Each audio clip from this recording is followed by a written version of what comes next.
takhle si nějakou vyfotit zblízka. Já je nefotím. To jsou včely. Je jich tady několik desítek a já absolutně netuším, co tady ty můry hledají. Si brambory nasadit.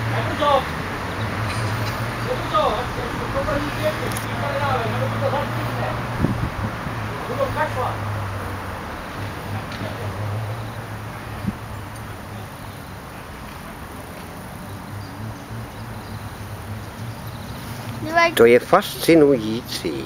Jak je to živa.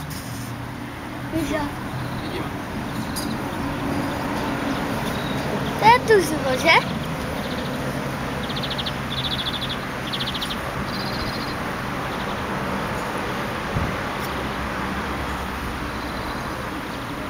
Najde se někdo, kdo mě vysvětlí, proč tady ty včely tak lítají?